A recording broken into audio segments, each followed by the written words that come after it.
जैसा कि आप सभी जानते हैं, भागवत महात्म्य में ही ये कथा आती है कि भक्ति दुखी है, ज्ञान और वैराग्य रुग्ण हो चुके हैं, कमजोर हो चुके हैं। इसका मतलब क्या हुआ? ये भक्ति ज्ञान वैराग्य क्या सच में किसी स्त्री या पुरुष का नाम है क्या? ज्ञान किसी पुरुष का नाम नहीं है। यहाँ किसी पुरुष को ज्ञान के रूप में नहीं दर्शाया जा रहा है, बल्कि ज्ञान को पुरुष के रूप में दर्शाया जा रहा है, ताकि लोगों को आसानी से समझ में आ जाए ये बात। ये अलंकारिक वर्णन है। ये यहाँ किसी पुरुष को वैराग्य के रूप में नहीं दर्शाया जा रहा है, बल्कि ये कथा है ना, तो फिर वैराग्य को पुरुष के रूप में दर्शाया जा रहा है।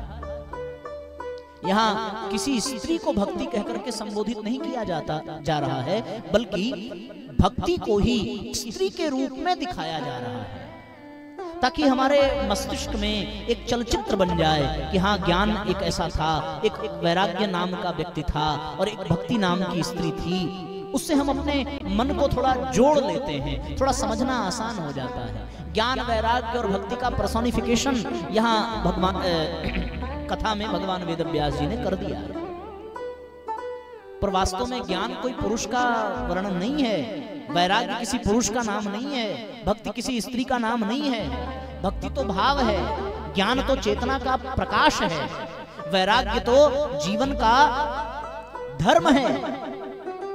उस वैराग्य को जो कमजोर पड़ गया है हम सबके जीवन में, वह ज्ञान जो बिल्कुल विलुप्त प्राय हो चुका है, नष्ट प्राय हो चुका है, वो भक्ति जो जीवित तो है, पर वो ज्ञान और वैराग्य के बिना बिल्कुल पागलपन जैसी दिखती है। आजकल लोग भक्ति का मतलब क्या समझते हैं? तालियां बजाना, नाचना, जोर जोर से गाना, आंसू बहाना, भगवान को डलिया में बिठा करके घूमना, टहलना, देर देर तक माला जपना, ये भक्ति नहीं है, ये प्रदर्शन है, ये पागलपन है। इससे भगवान प्रसन्न नहीं होते, इससे भगवान की कृपा नहीं मिलती, क्योंकि हनुमान ने कभी इस तरह की नाटक नौटंकी हनुमान जी ने नहीं की है। प्रदर्शन नहीं है। शबरी ऐसा नहीं है कि सवेरे सारा घर का काम काज छोड़ करके केवल भगवान की माला ही जपती है। माला तो वो बाद में जपती है। पहला काम शबरी का क्या कि जिस रास्ते से ऋषि मुनि स्नान के लिए जाते हैं, उस रास्ते को स्वच्छ करना। और हम लोग घर का काम छोड़ दें, घर को त्याग दें, घर की जिम्मेदारियां छोड़ दें, माला लेकर के बैठ जाएं कि भैया हम भगत हो गए हैं। शबरी माला बाद में करती थी, भगवान के लिए पहले बेर तोड़ती थी, उसके बाद समय मिले, सेवा से समय मिले तो भजन करो। भजन का तात्पर्य यही सेवा है। जिसके जीवन में भजन पक्का और परिपक्व हो जाता है, वो व्यक्ति भजनानंदी नहीं, वो व्यक्ति सेवक बन जाता है। और जिसके जीवन में भजन अभी पका नहीं है, अभी भजन की शुरुआत है, तो वो सेवा करता नहीं है, बल्कि वो सेवा लेना चाहता है। कुछ ऐसे भजन करने वाले हैं, कुछ ऐसे साधु संत महामंडलेश्वर जो अपने आप को न जाने कितने श्री श्री श्री श्री पता नहीं कितना लगा देते हैं। 108, 1008, 1,08,000, उससे भी संतोष न मिले 1,08,000, नाना प्रकार की उपाधियां। और काम क्या? भजन करना। काम क्या? सत्संग करना। पर वो सेवक नहीं है, वो सेवक नहीं है, बल्कि वो अपने आप को सेव्य बनाना चाहते हैं। उनकी सेवा में सैकड़ों लोग खड़े रहे। जिसके जीवन में भजन पकता है, वो सेवा लेता नहीं है, वो सेवा करने लगता है। शबरी सेविका बन गई ऋषियों की, मुनियों की। जब तक हनुमान जी के जीवन में भजन नहीं पका था, तब तक हनुमान जी सुग्रीव के साथ भागे भागे फिरते थे। बाली के भय से ऋषिमुख पर्वत पर हनुमान जी भी छिप करके रहते थे सुग्रीव के साथ। पर जब हनुमान जी का भजन पका और राम जी से भेंट हुई, तो फिर हनुमान जी के जीवन का एक ही मंत्र हो गया। और वो मंत्र क्या? केवल एक मंत्र, राम काज कीन्हे बिना मोहि कहां विश्राम। सेवक विश्राम नहीं चाहता, सेवक काम चाहता है। कौन सा काम? राम का काम, दुनिया का काम नहीं, परिवार का काम नहीं, राम का काम। यानी परिवार की भी अगर सेवा करनी है तो राम का काम समझ करके करना। जैसे शबरी ने भगवान के भक्तों को का काम समझ करके रास्ता बुहाती है, उसी प्रकार भगवान का काम समझ करके परिवार को संभालना, भगवान का काम समझ करके हर कार्य को संपन्न करना, ये भजन का वास्तविक अर्थ है, ये भजन का वास्तविक मर्म है। तो साथियों, भक्ति का तात्पर्य भगवान का काम करना, न कि केवल भगवान का नाम लेना। केवल नाम लेने वाले इस दुनिया से चले जाते हैं, किसी काम के रह नहीं जाते। इसलिए वो भक्ति हमारे जीवन में है तो, पर वो ज्ञान विहीन भक्ति है, वो वैराग्य विहीन भक्ति है। और जब वैराग्य विहीन, ज्ञान विहीन भक्ति होती है तो वो साथियों ऐसी ही भक्ति होती है कि उसमें भक्ति का भाव तो होता है, पर भक्ति का सिद्धांत, भक्ति का मर्म समाप्त हो जाता है।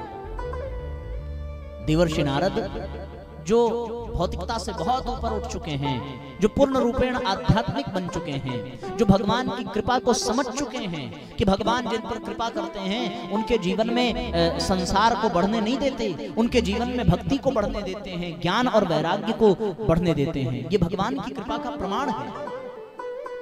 अगर कोई आपसे पूछे कि हाँ आपके ऊपर भगवान की कृपा है, तो उसको नापने का एक तरीका है। ये सामान को तौलने के लिए जैसे बटखरे की जरूरत पड़ती है, दूध को नापने के लिए जैसे नापने वाले यंत्र की आवश्यकता पड़ती है, कितने लीटर का है, कितने किलो का है, कितनी लंबाई का है, इन यंत्रों से हम नाप करके बता देते हैं। तो उसी प्रकार यदि ये नापना हो कि भगवान की कृपा हमारे ऊपर कितनी है, तो उसको ऐसे ही नापना कि आपके ऊपर, आपके जीवन में भक्ति कितनी है, आपके जीवन में ज्ञान कितना है, आपके जीवन में वैराग्य कितना है।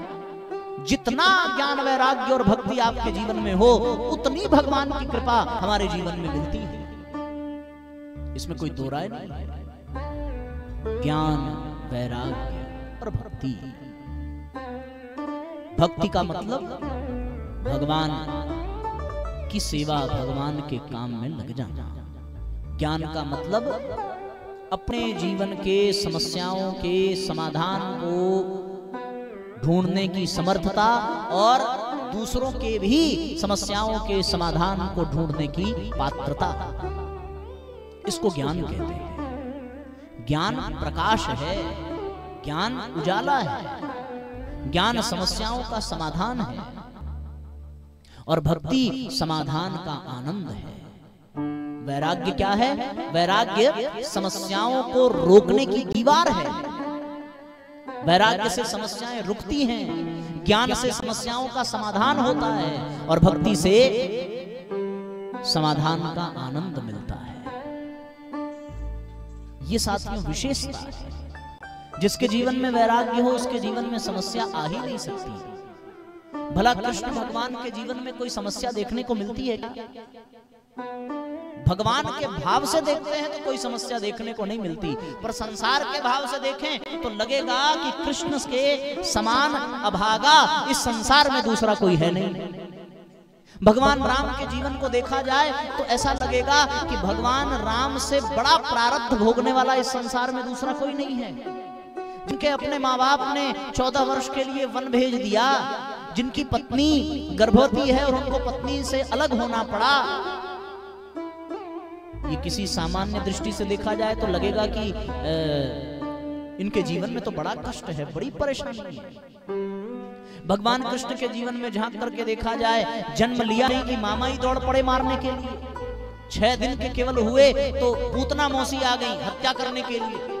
ये भगवान कृष्ण का जीवन है। अपने माँ बाप के दर्शन पाने में उनको 14 वर्ष लग गए, तब जाकर के वो गोकुल से मथुरा पहुंचे और अपने माता पिता का दर्शन किया। आप कल्पना करके देखिए, भगवान कृष्ण के पुत्र का हरण हो चुका था।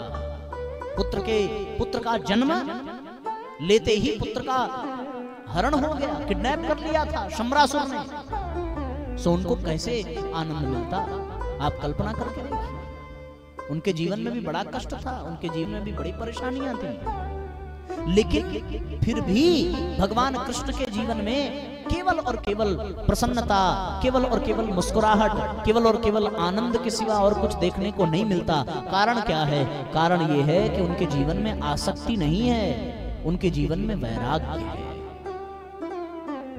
ये वैराग्य समस्याओं को जीवन में आने से रोकता है। वैराग्य का तात्पर्य क्या है? किसी से असंग रहना, उसको वैराग्य कहते हैं। जैसे जल के बीच में कमल का फूल खिले और वो कमल का आधा पत्ता जल में डूबा हो, तो आप उस पत्ते को निकाल करके देखना, कमल का वो पत्ता जल में होते हुए भी भीगा नहीं होगा। जैसे ही पत्ते को ऊपर निकालेंगे सारा जल नीचे चला जाएगा, आपको वो गीला नहीं मिलेगा। जैसे आप कागज जल में डाल दीजिए, कागज भीग जाएगा, प्लास्टिक जल में डाल दीजिए, प्लास्टिक भीग जाएगा। लेकिन आप कमल के पत्ते को जल में डालिए और डाल करके फिर से निकालिए, आपको वो पत्ता बिल्कुल सूखा मिलेगा, उसमें जल की एक बूंद भी आपको दिखाई नहीं पड़ेगी, वो गीलापन उसमें नहीं होगा। कारण क्या है? कारण ये है कि वो कमल का पत्ता वैराग्य से परिपूर्ण है, वो जल में आसक्त नहीं है। यानी आप जिसके साथ हैं उसके प्रति बहुत आसक्ति ना हो जाए, असंग हो करके। स्वामी रामकृष्ण परमहंस ने बड़ा सुंदर उदाहरण दिया था कि जब कोई व्यक्ति कटहल काटता है तो कटहल का जो लाशा होता है, जो उसकी जो गोंद होती है, वो व्यक्ति के हाथों में लग जाती है ना। माताएं इस बात को जानती हैं, कटहल को काटती हैं तो फिर वो उसमें चिपक जाता है। उनको बाद में फिर आजकल तो और अभ्यास होगा, कटहल की सब्जी रोज बन रही है कि नहीं? तो आप तो और अच्छे से जानते हैं। तो फिर अब उससे बचने के लिए फिर क्या करते हैं हम लोग? उससे बचने के लिए हाथ में पहले तेल लगाते हैं और तेल लगा करके फिर काटते हैं। तो होता क्या है, फिर वो जो है उसकी कोई दागी नहीं लगती। इसका मतलब क्या हुआ? इसका मतलब ये हुआ कि हमारा कटहल से वैराग्य हो गया, कटहल से हम चिपक नहीं गए। इसी प्रकार भगवान की भक्ति, भगवान का भजन अगर हमारे जीवन में आ जाए तो संसार से वैराग्य हो जाता है। परमात्मा के प्रति अनुराग ही संसार के प्रति वैराग्य को जन्म देता है। भाई जीवन कहीं ना कहीं तो जुड़ेगा ही, भगवान से नहीं जुड़ेगा तो संसार से जुड़ेगा। अब जो संसार से जुड़ेंगे उनको कष्ट मिलना निश्चित है, ये जान लीजिए। शुकदेव जो महाराज परीक्षित को कथा सुनाते हैं, उनके गुरु कौन थे पता है? उनके गुरु महाराज जनक थे। अब जनक गृहस्थी हैं, शुकदेव परमहंस हैं। तो शुकदेव को शिक्षा लेने के लिए, विद्या लेने के लिए, दीक्षा लेने के लिए भगवान वेदव्यास ने उनको जनक जी के यहाँ भेजा था। वो जनक जी के यहाँ गए और जाकर के देखा कि आप तो राजा हैं और आप राजपाट संभाल रहे हैं, परिवार वाले हैं, गृहस्थी वाले हैं, फिर आप सदैव आनंदित कैसे रहते हैं? आपके मन में ये आनंद, ये वैराग्य कैसे आ जाता है? तो उन्होंने शुकदेव को उदाहरण देकर के समझाया। एक तेल से भरा हुआ पात्र पकड़ाया और उस पात्र को देकर के कहा कि आपको पूरे राज्य का भ्रमण करना है, पर आपके ठीक पीछे पीछे एक व्यक्ति तलवार लेकर के चलेगा। पात्र से अगर एक बूंद भी तेल नीचे गिरा तो आपका सर तुरंत धड़ से अलग कर दिया जाएगा। सो अब शुकदेव जी तेल का पात्र लेकर के चले और जैसे ही तेल का पात्र लेकर के चले, पूरा राज्य घूम करके वापस आए। उनसे पूछा कि आपने राज्य में क्या क्या देखा? शुकदेव जी ने कहा कि अच्छा आप जो है मजाक कर लेते हैं, ये इतनी बड़ी विपत्ति आपने पकड़ा दी, एक बूंद भी तेल बाहर गिरे ना, और तेल से बिल्कुल लबालब भरा है, और ऊपर से शर्त ये रखी कि गिरा तो गर्दन कटी। तो अब राज्य देखने की फुर्सत मिलेगी क्या? राज्य की ओर ध्यान जाएगा क्या? जनक जी ने कहा कि आपके प्रश्न का उत्तर भी यही है। मैं परिवार में रहते हुए भी, राज्य संभालते हुए भी, अपने समस्त उत्तरदायित्वों को पूर्ण करते हुए भी वैराग्य का ही अनुभव करता हूँ। क्यों? क्योंकि हमारा ध्यान केवल और केवल भगवान की ओर रहता है, संसार की ओर नहीं रहता। यही वैराग्य को पाने का आधार है। हम जो करें भगवान के लिए मान करके करें। ये मान भर लेने से ही वैराग्य की शुरुआत हो जाती है। जैसे आप भोजन बनाइए, अब अगर आप भोजन पति के लिए बनाएं तो आपके भीतर ये कामना होगी कि पति खाने के बाद तारीफ करे, प्रशंसा करे, ठीक ना? अगर कर दे तो भी झंझट, और न करे तब तो झंझट ही है। न करे तो मन दुखी होगा, इतना मर मर के बनाए, इनको कुछ पसंद नहीं आता, ये तकलीफ हुई। और अगर कर दे तब तो रोज रोज की तकलीफ। हाँ बहुत बढ़िया बना, अब कल ये बनाना, परसों ये बनाना, तो आज तो बड़ा वो एक्साइटमेंट में आज तो बना दिया, अब पता चला कि कल भी बनाओ, परसों भी बनाओ। तो यहाँ तो प्रशंसा मिले तो भी कबाहट, निंदा मिले तो भी कबाहट। लेकिन अब वही भोजन बनाइए, खिलाइए भले पति को, लेकिन बनाते समय ये भाव हो कि ये हम भगवान के लिए बना रहे हैं। बना तो भोजन, अभी तक वो भोजन क्या था? अभी तक वो भोजन केवल अन्न था, लेकिन अब वो भगवान के लिए बना, तो अब वो केवल भोजन नहीं रह गया, अब वो भोजन प्रसाद बन गया। प्रसादास्तु प्रसन्नता, भोजन करने पर हो सकता है भूख मिटती हो, लेकिन प्रसाद ग्रहण करने पर प्रसन्नता मिलती है। केवल भूख नहीं मिटती, भूख मिटे या ना मिटे, पर मन प्रसन्न हो जाता है प्रसाद पाकर के। पर वो प्रसाद बना कब? पति के लिए था तब तो भोजन था, पर भगवान के लिए हो गया तो क्या हो गया? वो प्रसाद हो गया। यही है अपने जीवन में वैराग्य को धारण करने की प्रक्रिया। इसके माध्यम से हमारे जीवन में वैराग्य बढ़ेगा। हम जो करें वो केवल और केवल इस भाव से करें कि हम भगवान के लिए कर रहे हैं, ठीक है ना? ये भाव आ जाए, जो करें, जो कहें, जो बोलें, जो सोचें, सब कुछ भगवान को अर्पित कर देना। तो क्या होगा? धीरे धीरे धीरे धीरे संसार से नाता टूटता जाएगा, दूरी बनती जाएगी और भगवान से निकटता बढ़ती जाएगी, जीवन में वैराग्य बढ़ता जाएगा। बच्चे ने कुछ गलती कर दी तो अब उस पर क्रोध तब आएगा जब हम उसको अपना बच्चा समझेंगे, तब अपमान लगेगा कि मेरा बेटा ऐसा कर दिया, मेरे बच्चे ने ये कर दिया, तो दुख, परेशानी, अपमान सब अनुभव होने लगेगा। हमारे बच्चे का रिजल्ट खराब आया, अब उसको हम अपना बच्चा समझ रहे हैं, इसलिए दुख हो रहा है। हमें क्या समझना है? हमें ये समझना है कि ये भगवान का दिया हुआ है, ये मेरा नहीं भगवान का है। इसको पढ़ाया भी तो इस भाव से कि भगवान के बच्चे को पढ़ा रहे हैं। अब रिजल्ट खराब आया तो हमारा नहीं भगवान के बच्चे का आया, ये जाने और भगवान जाने, हमसे क्या मतलब। पर ये होगा कब? ये होगा तब जब हम उसको भगवान का मान करके पढ़ाएंगे। हम तो अपना मान करके पढ़ा रहे हैं कि इसके लिए हमने फीस दी, हमने इसका ड्रेस बनवाया, हमने इसको खाने की व्यवस्था की, हमने इसको रहने की व्यवस्था की। तुम होते कौन हो? क्या तुम्हारे बाद वो मर जाएगा खाए बिना? तुम मर जाओगे तो उसको कोई खाने वाला नहीं, खिलाने वाला नहीं मिलेगा। तुम्हारे मरने के बाद क्या उसको पढ़ाने वाला नहीं मिलेगा?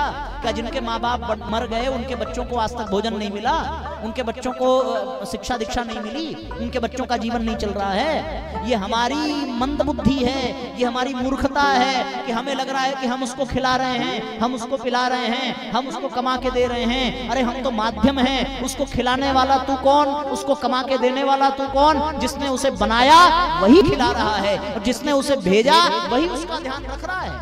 क्योंकि तो अगर ऐसा ना होता, तुम ही रखते, तो तुम्हारे साथ वो भी मर जाता। पर वो तुम्हारे मरने के बाद और खुशी हो गया, अच्छा हुआ पिताजी चले गए, जब तक थे तब तक हर काम पूछ के करना पड़ता था। लो, तो ये वैराग्य नहीं आ सकती है जब अपना समझ लेना। अच्छा, यहाँ कुछ अपना है कहाँ? यहाँ की चीजों को अपना समझ लेना ही आ सकती है।